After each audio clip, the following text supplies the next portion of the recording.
Parler ce soir de Jésus, vous montrer, argumenter, vous motiver sur à quel point Jésus, eh bien, il est digne du don total de notre personne. Il est digne que nous vivions pour lui à fond. Il est digne que nous remettions toute notre vie entre ses mains, que nous lui faisions confiance, que nous l'aimions, que nous vivions vraiment à 100% pour lui. Il en est digne, il est élevé au-dessus de toute chose. Je veux vraiment nous encourager et je vais prendre plein de passages de la parole, je vais montrer vraiment pour vous donner envie, pour vous faire saliver en quelque sorte, de dire, après ce message, vous dire « Ah, je vois vraiment Jésus encore plus glorieux qu'avant et je vais encore plus vivre à fond pour lui. » Amen. Amen. Mon but après ce message, c'est que vous êtes venus ce soir, vous aimez déjà le Seigneur, et vous repartiez, vous l'aimez encore plus, ou vous ayez envie de l'aimer encore plus, ou qu'il soit encore plus le Seigneur de vos vies. Amen. Moi, j'aime, c'est vrai que le fils spirituel de Benny Hinn, qui est son gendre aussi, Michael Koulianos, c'est un évangéliste et il prêche, le Seigneur l'a appelé à prêcher vraiment sur la personne de Jésus. Il ne prêche que ça depuis des années. Il a toujours de l'inspiration pour faire des messages et tout ça. Moi, ça m'impressionne. Et donc, Jésus et le message, c'est vraiment le message central de l'évangile, le message de l'évangéliste, de celui qui veut annoncer l'évangile, parce que le salut se trouve en Jésus, parce que Jésus et la personne de Jésus, c'est le thème dont on ne fera jamais le tour. On peut aborder tout plein de thèmes, divers et variés, et on peut faire le tour de ces thèmes. On peut faire plusieurs parties sur un seul thème, des heures d'enseignement, et un jour on arrive au bout et à la limite de ce thème ou de ce sujet. Mais la personne de Jésus, je pense qu'il n'y a pas de limite, et on ne fera jamais le tour. On ne fera jamais le tour de Jésus, on ne fera jamais le tour de qui est Christ. Il est la parole de Dieu, on n'en fera jamais le tour, on n'aura jamais toute la révélation totale tant qu'on est ici sur cette terre. Et donc, annoncer Jésus, prêcher Jésus, parler de Jésus, parce qu'il est le message central, il est celui dont on ne pourra jamais cesser de prêcher à son sujet, parce qu'on ne pourra jamais faire le tour de la personne de Jésus. Et donc, j'aimerais, moi, mon but et ma vision, mon désir, c'est d'être un peu comme un panneau indicateur pour les gens. Un gros panneau, imaginez un panneau de signalisation, c'est si important sur la route, parce qu'imaginez l'époque où il n'y avait pas les GPS, on a des panneaux pour nous indiquer la direction, où aller, qu'est-ce qu'on doit faire. Et moi, j'aimerais être ce panneau qui indique Jésus. Un gros panneau comme ça, lumineux, que tout le monde puisse voir et dire voilà, Jésus, aimez-le, adorez-le, vivez pour lui. Moi, j'aimerais être ce panneau. J'aimerais pas être juste voilà, quelqu'un qui cherche, je sais pas, être connu pour être connu, avoir du succès pour avoir du succès. Ce que je veux, c'est vraiment attirer les gens, les attraper carrément et les lancer vers Jésus. Si je pourrais les jeter en eau, dans les eaux du Seigneur, dans les eaux vives. Donc voilà, je suis vraiment excité. J'ai vraiment excité à l'idée de pouvoir parler ce soir, parce que parler de Jésus, c'est toujours si excitant. Parler de la personne qu'on aime, c'est toujours la chose qu'on aime le plus. Et donc, bientôt, nous serons enlevés pour être avec lui. Voilà notre destin à tous. Voilà, tout être humain veut connaître son avenir. Tout être humain sur Terre est là et se demande qu'est-ce que je serai plus tard, qu'est-ce que je vais devenir, quel est mon avenir, à quoi je suis destiné, quelle est la finalité de tout ça. Eh bien, notre avenir à nous, on le sait, il n'y a aucune surprise, c'est que nous serons avec Jésus pour toujours. Et en attendant, nous avons la fin de notre course à mener, nous avons le bout de la course qui se dessine devant nous à l'horizon. Alors il n'y a plus qu'à foncer, il n'y a plus qu'à s'accrocher jusqu'au bout. Parce que nous avons l'assurance, nous avons la sécurité, nous avons l'assurance que nous serons avec lui pour toujours. Et donc, le Seigneur, ce qu'il désire de nous, c'est que dans ces derniers temps, nous puissions vivre à fond pour lui. Comme ça, une fois qu'on sera au ciel, on n'aura aucun regret. Aucun regret de se dire « j'ai perdu du temps, j'ai négligé ça, là j'aurais pu faire plus ». Vraiment qu'on puisse se dire chaque jour, avoir cette mentalité de se dire « je donne tout pour le Seigneur ». Je vis comme si c'était mon dernier jour. Je vis comme si le Seigneur il revenait demain. Je vis pour lui comme si vraiment il venait me chercher ce soir. C'est vraiment cette mentalité qu'avaient les apôtres. Quand on voit dans la Bible les premiers chrétiens, ils pensaient que le retour allait se faire du Seigneur allait se faire d'un moment à l'autre, et ils vivaient leur vie vraiment comme ça à fond pour le Seigneur. Le Seigneur veut aussi nous utiliser pour sauver les gens avant son retour évidemment. Et je pense que les meilleurs évangélistes et les meilleurs témoins du Seigneur, eh bien, c'est ceux qui vivent pleinement pour lui, qui l'aiment pleinement, qui sont vraiment à fond pour le Seigneur, qui sont vraiment passionnés de lui. Ça, c'est la personne qui va le mieux toucher quelqu'un, je pense. Et c'est ce que le Seigneur veut pour nous. Imaginez, je pensais à ça tout à l'heure, je ne sais pas pourquoi je me disais, imaginez, vous êtes là et vous dites aux gens, je vous invite aux noces de l'agneau. Parce que c'est là où on va finir, c'est là où on va aller bientôt. Et imaginez, vous êtes dans la rue, et moi j'aimerais être celui-là comme ça qui distribue je sais pas si on dit comme ça, les faire-part de mariage ou les cartes de mariage comme ça. Et imaginez, vous êtes dans la rue, vous distribuez des cartes de mariage et sur votre carte de mariage, il y a, je sais pas, une croix et il y a marqué les noces de l'agneau. Je me demande qu'est-ce que les gens ils penseraient de ça si on arriverait et vous dites voilà, je vous invite aux noces de l'agneau. Dire mais qu'est-ce que c'est que ce truc? Qui c'est celui-là? Et voilà ce que tout chrétien est appelé à être, celui qui invite les autres à participer aux noces. Et je voudrais qu'on prenne un passage dans l'Apocalypse au chapitre 5 et on va lire tout le chapitre. Il n'est pas très long mais il est absolument merveilleux. C'est pas un passage qui parle de choses terribles, de tribulations, d'atrocités, etc. C'est vraiment un passage qui parle de la gloire du Seigneur, qui parle de la splendeur de Jésus, qui montre à quel point il est digne, à quel point digne est l'agneau de Dieu qui siège sur le trône. Et pourquoi ce passage? Eh bien, je voulais vraiment le lire et le prendre, le proclamer parce que c'est vraiment un passage qui nous montre à quel point Jésus est digne au-dessus de toute autre chose. À quel point il est au-dessus de toute chose, à quel point il doit être placé au-dessus de nos préoccupations, au-dessus de nos soucis, au-dessus de tout ce qui peut essayer de prendre sa place dans nos vies ou de rivaliser avec lui dans notre cœur. Il est vraiment au-dessus de toute chose, plus digne que quiconque, vraiment élevé, exalté. Et ce passage-là est absolument puissant et merveilleux. Donc Apocalypse chapitre 5.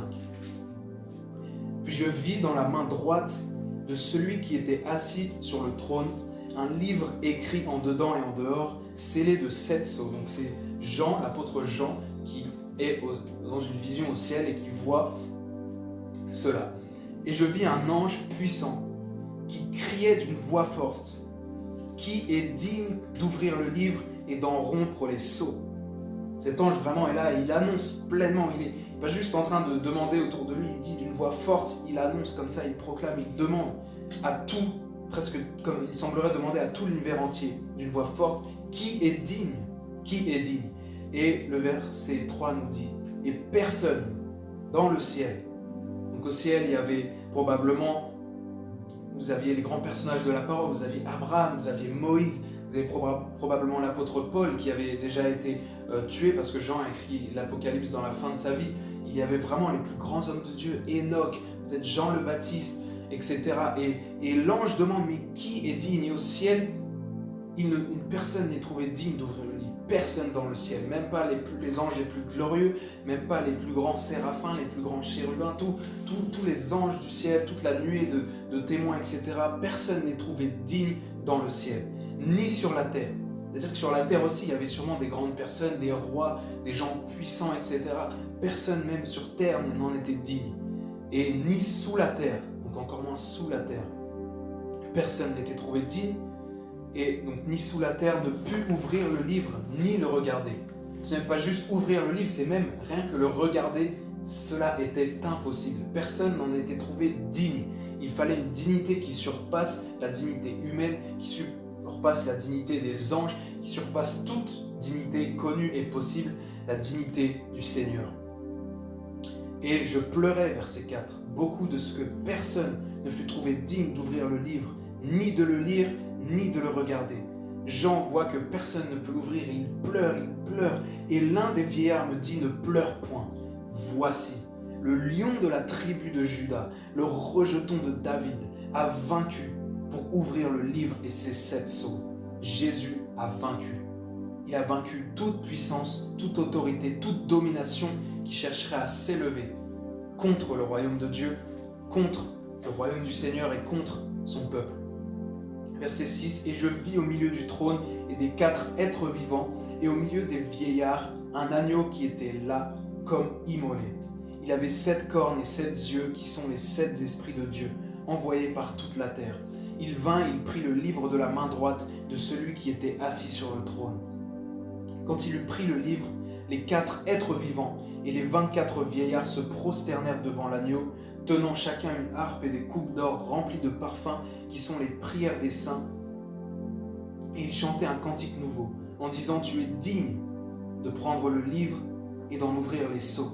Car tu as été immolé et tu as racheté pour Dieu par ton sang des hommes de toute tribu, de toute langue, de tout peuple et de toute nation. Tu as fait d'eux un royaume et des sacrificateurs pour notre Dieu. Ils régneront sur la terre. Et je vis au milieu du trône, et au milieu des quatre, donc là je reviens au verset 6, et au milieu des quatre êtres vivants, au milieu des vieillards, il était au milieu et au centre du royaume, au centre du trône, au centre de toutes choses. Voilà la place de Jésus dans nos vies. Si quelqu'un se demande, mais à quel point Jésus doit être le centre de ma vie, doit être la place centrale, le point central, le centre total, mais pas que juste le centre, mais aussi tous les espaces autour. En fait, il doit tout remplir. Christ, nous devons être en Christ et il doit être en nous. Nous devons baigner dans cet environnement pleinement. Et là, on voit qu'au ciel, au milieu du trône, au milieu de toute la gloire, de tout ce qu'il y a au ciel, au milieu se tient l'agneau immolé, Jésus notre Seigneur. Il est au milieu de tout. Il est celui qui règne. Il est celui qui a toute la gloire. Et tous chantent ce cantique en disant « Tu es digne ». Tu es digne, et tous se prosternent devant lui. Et donc, il dit qu'il est digne car déjà, Jésus est digne d'être adoré, d'avoir la gloire, de régner, depuis même avant notre existence, depuis avant même la création. Mais il l'est d'autant plus qu'il a racheté les hommes et les femmes de toute tribu. Il nous a rachetés par son sacrifice à la croix, parce qu'il a démontré son amour plus que quiconque. Il a démontré son amour plus que quiconque en se sacrifiant à notre place à la croix. Et c'est pour ça qu'il est d'autant plus digne de notre adoration, de notre louange. Il est d'autant plus digne que nous vivions pleinement pour lui. Parce que lui n'a regardé qu'à une seule chose, c'était à nous. Lorsqu'il a vécu sur terre, son seul objectif, c'était ceux que je vais racheter, ceux que je vais sauver, ceux que je vais avoir avec moi pour toujours. C'était ça son but, c'était ça ce qui le poussait. Il était consacré à cette cause à 100%. Et il n'a jamais regardé en arrière, et il s'est donné à fond, il a été l'exemple parfait pour nous. Nous aussi, regardons à lui pleinement dans tout ce que nous faisons, dans notre vie, chaque jour. Si nous nous posons des questions, regardons juste à Jésus et disons-nous, il est ma rémunération, il est le centre de ma vie, il est le centre, il est celui qui règne. Alors je vais regarder à lui comme lui a regardé à moi. Alors il m'a aimé. Pas un seul instant, il ne m'a mis de côté, alors je vais l'aimer, je ne vais pas le mettre de côté un seul instant. Et je vais regarder à la rémunération, et je vais regarder au prix, et je vais regarder au Seigneur et savoir que je serai avec lui pour toujours. Et donc je ne vais rien lâcher, et je vais tout donner pour Jésus. Verset 11, je regardais et j'entendis la voix de beaucoup d'anges autour du trône et des êtres vivants et des vieillards, et leur nombre était des myriades de myriades et des milliers de milliers. Ils disaient d'une voix forte, tous ensemble, imaginez des milliers de personnes d'une voix forte qui disent tous ensemble, l'agneau qui a été immolé est digne de recevoir la puissance, la richesse, la sagesse, la force, l'honneur, la gloire et la louange. Et je pense que cette liste, on pourrait l'allonger encore et encore et encore. Imaginez toutes ces personnes, nous tous quand nous serons au ciel, avec toutes les personnes sauvées et rachetées, avec toute la multitude des anges en train de chanter une louange au Seigneur, en train de proclamer que le Seigneur est digne. C'est ce qui se passe au ciel actuellement et c'est ce qui se passera pour toujours. C'est ce chant qu'il chante constamment. Digne est le Seigneur, digne est l'agneau de Dieu. Et nous le chanterons pour toujours. Et lorsque nous chantons sur terre, lorsque nous chantons des louanges au Seigneur, nous pouvons savoir qu'au ciel, il y a un service d'adoration et de louange qui dure et qui durera éternellement et qui sera perpétué éternellement. Et toutes les créatures qui sont dans le ciel, sur la terre, sous la terre, sur la mer, et tout ce qui s'y trouve, je les entendis qui disaient à celui qui est assis sur le trône et à l'agneau, soit la louange, l'honneur, la gloire et la force au siècle des siècles. Et les quatre êtres vivants disaient Amen, et les vieillards se prosternèrent et adorèrent celui qui vit au siècle des siècles. Waouh, waouh, waouh. Quand je préparais mon message et que j'ai lu ça, j'étais en mode waouh, waouh. Ça, c'est un passage que quand vous arrivez dessus, vous dites wow, je le mets de côté et je vais attendre d'être vraiment. Peut-être j'étais un peu pressé et tout, je vais prendre un moment où je vais être vraiment dans le calme, où je vais vraiment être concentré, où je vais être tranquille pour vraiment le lire parce que ça, c'est trop puissant. C'est pas un passage qu'on peut lire à la légère ou qu'on peut lire vite fait comme ça en passant, on va dire tiens je vais lire un petit verset avant d'aller quelque part ou quoi, dire non celui-là, oh là là il est trop puissant, je vais le mettre de côté et je vais passer du temps dessus. Et c'est merveilleux de voir vraiment, on nous montre, on nous décrit en fait ce qui se passe au ciel. On nous montre à quel point Jésus a une place élevée, c'est-à-dire qu'il a la place la plus haute au ciel. Et si nous voulons vivre sur terre comme des citoyens du ciel, alors celui qui a la place élevée dans notre vie, si nous voulons vivre en tant que citoyens du royaume de Dieu, eh bien c'est Jésus. Il est le centre, il est celui à qui en permanence nous disons digne, digne es-tu Seigneur, saint es-tu Seigneur. Il est celui à qui perpétuellement nous avons cette louange dans le cœur, vers qui nous retournons les regards parce qu'il est le centre. Parce que ce ne sera pas au ciel, ce ne sera pas les hommes qui seront au centre, ce ne sera pas un homme de Dieu qui aura la primeur de l'attention, de la gloire, mais c'est vraiment le Seigneur. Il y a aussi un verset de l'Apocalypse qui dit le soleil, il n'y aura plus de rayon du soleil parce que la gloire de Dieu éclairera et l'agneau sera son flambeau. Il sera le flambeau, il sera le centre, il éclairera toute chose bien plus que le soleil. Et donc, ce qu'on voit aussi au verset 13, c'est que toutes les créatures, dans le ciel, sur la terre, sous la terre, sur la mer, tout ce qui s'y trouve, disent louange, honneur et gloire et force au siècle des siècles. Le loue en fait.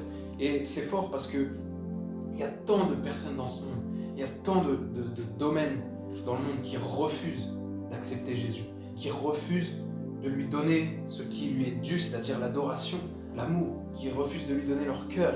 Et là, on voit qu'un jour, tout ça sera fini. Jésus va régner et tout ce qui sera sur cette terre, même Satan sera obligé de plier le genou devant lui. Tout ennemi du Seigneur a peur de lui, plie le genou devant lui. Tout démon de l'enfer plie et tremble et plie le genou devant le nom de Jésus. Et tout ce qui sera sur terre un jour sera forcé de confesser qu'il est Seigneur et qu'il est le maître de l'univers et de lui donner gloire. Ce sera obligé. Là, pour l'instant, Dieu fait preuve de patience. Nous sommes dans la dispensation de la grâce et toute personne n'est pas obligée. Il y a le choix. Les gens sur terre ne sont pas obligés d'accepter Jésus. Ils ont encore le choix. Mais un jour, tout ça sera fini. Jésus régnera et ce sera trop tard pour ceux qui ne l'ont pas encore accepté. Et ils seront forcés de dire « Tu es Seigneur ». Parce que quand il va venir dans sa gloire, je peux vous assurer que ce sera si puissant que personne ne pourra dire « Non, c'est pas vrai, non, c'est faux, non, c'est pas toi ». Quand il sera là, ce sera terminé. Ce sera terminé pour tous ceux qui n'ont pas accepté de se convertir, ce sera fini. Ils seront forcés de le voir, ils ne pourront plus avoir la foi en lui parce qu'il sera devant. Donc, la foi, on croit en quelque chose qu'on ne voit pas forcément, mais là ils le verront, donc il n'y aura plus besoin de foi, ce sera trop tard. Dieu leur laisse leur chance et nous avons saisi cette opportunité. Et quand il viendra, nous serons heureux de confesser qu'il est Seigneur. Et nous ne serons pas honteux et nous ne rougirons point, parce que ceux qui ne l'auront pas accepté, ils vont rougir. Parce qu'ils vont voir qu'il était Seigneur et qu'ils ne l'ont pas accepté et que ce sera trop tard. Voilà l'urgence. Voilà la chose à prendre en compte et à considérer. L'agneau, Jésus, il est digne de tout.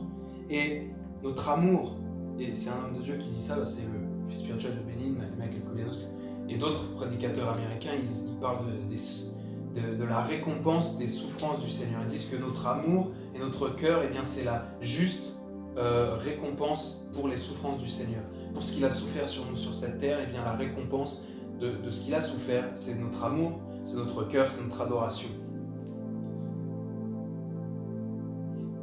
Et ils disent en fait c'est vraiment la récompense du Seigneur parce qu'il était digne déjà de toutes ces choses avant, mais il en est encore plus digne parce qu'il s'est offert pour nous et parce qu'il a vraiment souffert pour nous. Alors sa récompense juste, c'est notre amour, notre adoration. Et eux en fait leur fardeau à beaucoup d'hommes de Dieu américains, c'est de se dire je veux que l'agneau reçoive cette récompense du plus grand nombre possible en fait, qui est l'amour des gens, qui est le cœur des gens. Voilà, leur but, c'est d'amener les gens au Seigneur et d'amener à ce qu'ils se donnent pleinement à lui. Parce que c'est ce que le Seigneur veut et parce qu'il en est absolument digne. L'amour pour Jésus, l'amour pour Dieu que nous devons avoir pour lui, eh bien, c'est la chose la plus importante. On voit, c'est dans Matthieu 22, je crois que c'est au verset 34 ou 36, lorsque Jésus dit, lorsque un docteur de la loi lui demande quel est le premier, le plus grand commandement. Imaginez un Dieu, on voit tout plein de religions, Dieu a tout plein de commandements dans les autres religions. Mais nous, qu'est-ce que demande notre Dieu à nous? Il dit, tu aimeras le Seigneur, l'Éternel, ton Dieu, de tout ton cœur, de toute ton âme, de toute ta force, de toute ta pensée. Waouh! Dieu n'est pas en train de dire, le Seigneur n'est pas en train de nous demander, tu dois prier 10 fois par jour, tu dois monter jusqu'en haut de l'Himalaya, tu dois te flageller pour... c'est ça les premiers commandements qui servent, parce qu'il y a des religions où les commandements de leur Dieu, c'est des choses atroces et bizarres. Et il y a plein de gens qui ne veulent pas du Seigneur, et moi je ne comprends pas. Parce que si c'était ce genre de commandement bizarre que Dieu demandait, eh bien je comprendrais que des gens ne veulent pas l'accepter. Mais un Dieu qui demande simplement à ce qu'il soit aimé, à ce qu'on ait confiance en lui, quelle est la raison de le rejeter? Quelle est la raison de ne pas se donner pleinement à lui? S'il nous avait demandé quelque chose de très difficile encore, je comprendrais, mais là il nous dit juste le premier et plus grand commandement, c'est-à-dire qu'est-ce qui est le plus important, qu'est-ce qui a dans l'ordre de priorité des commandements, qu'est-ce qui est au-dessus? C'est vraiment, le Seigneur nous dit aime-moi, aime-moi. Jésus dit aimez-moi, aimez-moi. C'est ça la chose la plus importante pour lui, c'est ça ce qu'il requiert de nous. Si c'était quelque chose de vraiment dur, de vraiment compliqué, ou d'une action, quelque chose à faire vraiment avec sa force, là je comprendrais que des gens aient du mal. Mais pourtant c'est si simple. Et parfois on oublie peut-être ça parce qu'on est pris par les affaires de la vie, on pense à tout plein de choses, on se dit tiens, il faut que je fasse ci, il faut que je fasse ça, il faut que j'aille là et tout. Et on oublie en fait le premier et plus grand commandement que le Seigneur me demande, c'est de l'aimer. Et je sais que de cet amour va découler tout le reste. Moi je suis convaincu que lorsqu'une personne aime sincèrement le Seigneur, eh bien le reste va découler. Par le reste, je veux dire, si la personne aime le Seigneur, elle va avoir envie et le désir de vivre une vie de sanctification. Elle va avoir envie de lire la parole. Elle va avoir envie de prier. Elle va avoir envie de servir le Seigneur, de partager le Seigneur autour d'elle. Elle va avoir envie de respecter et d'obéir à la parole de Dieu. Donc je pense que parfois on cherche à résoudre tout plein de problèmes sans regarder à la cause. Et la cause, parfois c'est juste de se dire cette chose si simple: Seigneur, il faut juste que je t'aime et que je cultive cet amour, que je protège et que je garde cet amour précieusement que j'ai pour toi. Parce que Jésus dira: si vous m'aimez, alors vous garderez mes commandements. Celui qui m'aime garde ma parole, garde mes paroles. C'est-à-dire que non seulement il connaît ses paroles, il les a en lui, mais il les garde précieusement comme un trésor et il s'y conforme. C'est ça qu'il veut dire par garde ma parole, il s'y conforme. Donc c'est-à-dire que si j'aime le Seigneur, je vais me conformer à sa parole. Je vais faire ce qui lui plaît. Et ça va devenir quelque chose de naturel. C'est pas forcément quelque chose, je vais pas forcer me faire du mal, être ça trop dur. Non, je vais juste aimer le Seigneur et de ça, le reste va découler. Parce que Paul le montre même dans 1 Corinthiens 13, quand il parle de l'amour, c'est merveilleux. Il dit: tout ce que je fais n'a de valeur, en fait si on résume, tout ce que je fais n'a de valeur que si je le fais avec comme motivation de départ l'amour. Tout ce que je vais faire dans ma vie, tout ce que je vais faire pour le Seigneur et pour les autres, eh bien ça va prendre une valeur et ça aura une signification seulement si c'est motivé par l'amour. Donc si nous aimons le Seigneur, alors tout ce que nous allons faire pour lui, en quelque sorte, sera bon et sera motivé par un désir sain et pur. Parce qu'on voit tellement de choses bizarres ou de gens qui ont des motivations autres que la gloire du Seigneur, que l'amour du Seigneur, qui ont des motivations étranges, qui ne sont pas forcément pures. Et lorsqu'un homme de Dieu aime le Seigneur, a cette motivation seulement de lui donner la gloire et de le mettre à la première place, on voit que ses intentions sont bonnes. Et donc cet amour pour le Seigneur, comme un amour d'une relation terrestre, est quelque chose qui se cultive et qui s'entretient. Et il ne faut vraiment rien laisser nous faire nous ralentir, nous attaquer à ce niveau-là, nous faire refroidir ou nous empêcher de cultiver cet amour. C'est vraiment la chose que nous devons garder précieusement, que nous devons cultiver. Parce que à la fin de tout ça, ce qui compte, c'est à quel point j'aime le Seigneur, à quel point je suis dévoué à lui, à quel point je suis abandonné à lui. Jésus est le point central, il est la fondation, il est encore le centre. Je veux le reprendre un passage qui le montre dans 1 Corinthiens 3 à partir du verset 10. 1 Corinthiens 3 verset 10, l'apôtre Paul le montre encore une fois. Il dit: selon la grâce de Dieu qui m'a été donnée, j'ai posé le fondement comme un sage architecte et un autre bâtit dessus. Mais que chacun prenne garde à la manière dont il bâtit dessus, car personne ne peut poser un autre fondement que celui qui a été posé, savoir Jésus-Christ. Le fondement, la fondation de l'œuvre de Dieu, de ce sur quoi nos vies sont bâties, le centre de nos vies, la fondation de notre vie, ce sur quoi nous devons être ancrés, affermis, fondés, c'est Jésus-Christ. C'est la personne de Jésus, c'est la parole de Jésus. Lui-même est la parole. Et donc il poursuit en disant, or si quelqu'un bâtit sur ce fondement avec de l'or, de l'argent, des pierres précieuses, du bois, du foin, du chaume, l'œuvre de chacun sera manifestée, car le jour le fera connaître parce qu'elle se révélera dans le feu, et le feu éprouvera ce qu'est l'œuvre de chacun. Si l'œuvre bâtie par quelqu'un sur le fondement subsiste, il recevra une récompense. Si l'œuvre bâtie par quelqu'un sur le fondement, pas en dehors du fondement. La seule clé de la réussite et pour obtenir des récompenses au ciel est de bâtir sur le fondement qui est Jésus-Christ, et de bâtir pour l'œuvre de Dieu, et de servir le Seigneur, et de donner sa vie, d'embrasser la cause du Seigneur, et de chercher sa gloire, de chercher à ce qu'il soit glorifié, à ce qu'il soit adoré, à ce que les âmes soient sauvées. Si nous bâtissons sur ce fondement, le centre, le point central de nos vies, Jésus-Christ. Et donc, si l'œuvre bâtie par quelqu'un sur le fondement subsiste, il recevra une récompense. Si l'œuvre de quelqu'un est consumée, il peut avoir sa récompense. Pour lui, il sera sauvé, mais comme au travers du feu. C'est-à-dire que ce que nous allons construire pour le Seigneur, ce que nous allons construire par amour pour lui, en obéissance à sa parole, c'est ça qui va traverser les flammes, c'est ça qui est l'or, l'argent, les pierres précieuses que nous avons bâties sur le fondement qui est Jésus-Christ. Et ce qui est du foin, du chaume, du bois, ces choses seront consumées. C'est toute œuvre morte que nous avons pu faire. Cela passera au feu et cela ne servira pas. C'est pourquoi nous devons vivre nos vies avec cela en tête, en ayant cette conscience, en se disant tout ce que je fais, eh bien, doit être pour la gloire de Dieu. Tout ce que je fais dans ma vie, je dois m'interroger, est-ce que ça va durer? Est-ce que je vais l'emporter avec moi? Est-ce que ça va passer le test des flammes? Et il y a un homme, d'une citation, je ne sais plus, peut-être c'était un saint catholique, ou je ne sais plus, il avait dit, quand un homme meurt, il n'emporte rien de ce qu'il a, mais seulement tout ce qu'il a donné. C'est-à-dire que sur terre, tout ce qu'on a donné pour le Seigneur, pour l'œuvre de Dieu, et pour notre prochain, pour les pauvres, etc., eh bien c'est tout ça qui va nous suivre au ciel. Tout ce qu'on a bâti sur le fondement de Jésus et qu'on a donné pour lui et les autres, c'est ça qui va nous suivre et qui va demeurer. Et tout ce que moi j'ai acquis pour moi, eh bien, je ne vais pas l'emporter. Je vais partir comme ça. Mais tout ce que j'ai donné de moi aux autres et au Seigneur, c'est ça qui va me suivre pour l'éternité. Et tout ce qui est fait par amour restera.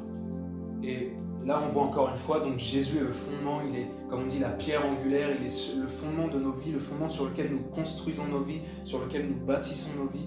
Et c'est là la clé de la réussite, c'est là la clé, si nous voulons construire quelque chose de solide, c'est d'être enraciné, affermi dans la foi, dans le Seigneur Jésus. Et le connaître, c'est si important. Connaître Jésus, on n'aura jamais fini de le connaître, on n'aura jamais fini d'avoir des révélations sur lui, sur qui il est. La Bible nous parle des richesses insondables de Jésus. C'est l'apôtre Paul qui dit ça. C'est-à-dire que des richesses insondables, c'est-à-dire que même si vous pouvez essayer de les sonder, mais vous ne pouvez pas tout sonder parce que c'est un immense océan si vaste que vous ne pouvez en faire le tour. Comme j'ai dit au début, c'est la personne de Jésus, la personne de Christ. Christ, la parole de Christ, c'est pas quelque chose dont on peut faire le tour comme ça en un seul instant. Il y a des religions, on peut en faire le tour en un seul instant. On vous explique le truc, vous lisez le livre, vous connaissez tout, c'est fini. Il y a des principes, des philosophies, vous lisez un paragraphe ou un livre, vous connaissez tout, c'est fini, il n'y a plus rien à connaître. Donc on se lasse, il y a des choses, on se lasse comme ça parce qu'on en fait le tour, mais la personne de Jésus, on ne peut plus jamais s'en lasser. La Bible dit en lui sont contenus tous les trésors et les mystères de la science et de la sagesse. Tout est en lui. Si nous pensons avoir besoin de quelque chose et que nous le cherchons en dehors de Jésus, alors nous faisons fausse route. En dehors de Christ, en dehors de la parole de Dieu, nous faisons fausse route, car tout est en lui. La Bible dit, tout est en lui, vous avez tout en Christ.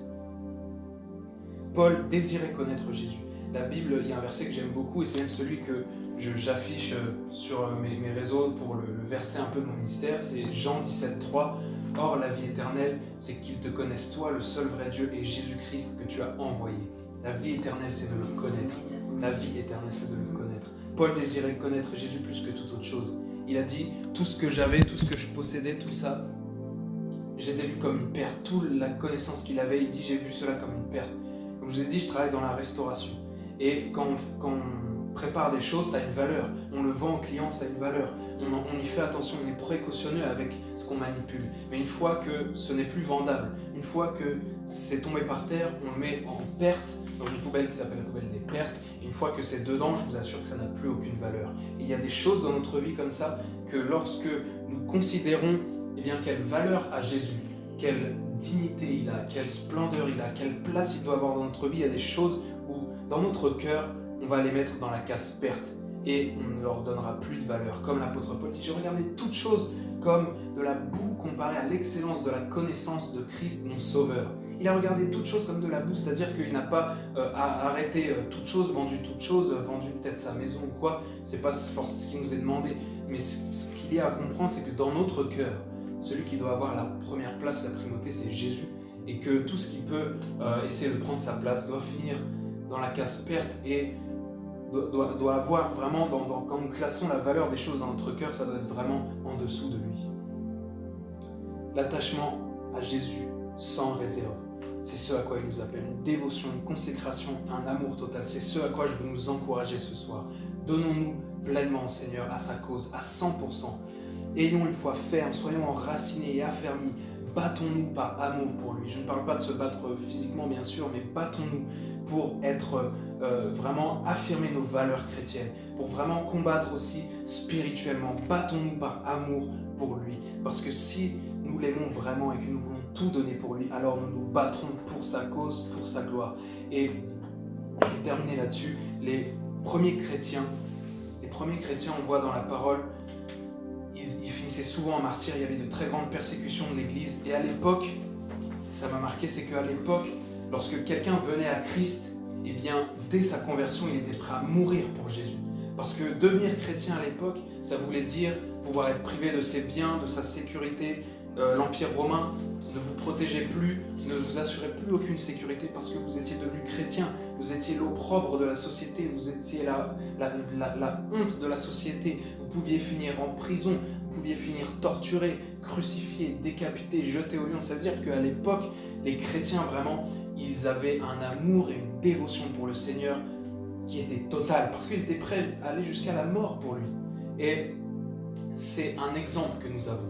C'est un exemple qu'ils nous ont laissé en nous montrant qu'eux étaient prêts à ne faire aucun compromis. Ils ont embrassé la cause de Christ, ils ont donné leur vie au Seigneur, ils ont dit c'est tout ou rien. À l'époque, pour devenir chrétien, c'était soit je donne tout et je suis même prêt à mourir, soit je ne me donne pas. Aujourd'hui, la société a fait qu'aujourd'hui, les fois, on se donne au Seigneur. Moi-même, quand j'étais enfant et que j'ai décidé de me donner au Seigneur, j'étais pas forcément prêt à mourir pour lui ou à ce qu'on me torture pour Jésus. Mais à l'époque, ils avaient cette audace, ils avaient ce feu, ils avaient cet amour pour Jésus. Ils disaient, Jésus, c'est toi que je veux et je te confesse publiquement, même si on me tue, je confesse que je t'aime, que tu es mon Seigneur, mon Sauveur, je te rends gloire. C'était ça les premiers chrétiens. Et c'est ça aussi qui nous est accessible. C'est cette audace, c'est cette foi, c'est cette fermeté dans la foi que nous devons avoir, c'est cet exemple que nous avons, et nous avons le même Saint-Esprit qu'eux, nous avons même plus qu'eux, parce que nous avons toute la parole de Dieu, parce que nous avons tout plein de choses, et nous devons être dans cette mentalité, se dire zéro compromis. Je suis prêt à tout pour mon Seigneur parce que je l'aime, parce que je lui ai donné ma vie, et parce que ce qu'il réclame de moi, c'est mon amour, c'est ma dévotion, c'est que je le serve, que je lui obéisse, et je veux le faire à 100%, peu importe ce qui m'arrive, peu importe les circonstances de ma vie, peu importe ce que le monde dit, ce qu'on entend dans les médias, peu importe la peur qui s'installe dans le monde, peu importe ce que les gens me disent, peu importe les persécutions, peu importe si on me persécute pour ma foi, si vraiment on essaye de me ralentir, si le diable m'attaque. La chose la plus importante, c'est de toujours garder nos regards vers Jésus. Parce que sans lui, nous ne sommes rien. Un chrétien sans le Christ n'est plus rien. Il n'a plus rien, il n'est plus rien. Chrétien sans le Christ n'est plus rien. Et donc, nous avons Jésus. Gardons-le comme notre fondement, qu'il soit la priorité de notre vie. Que nous, chaque jour, nous puissions lui donner la louange, la gloire, l'adoration qui lui est due, d'un amour sincère, d'un cœur pur, d'un cœur qui ne cherche pas ses propres intérêts, sa propre gloire, mais vraiment qui est fixé sur le Seigneur Jésus. Et vivons à 100% pour lui, sans nous poser de questions, sans regarder en arrière. Nous nous chargeons de ce que le Seigneur veut que nous fassions pour lui et nous fonçons sans nous arrêter. Amen.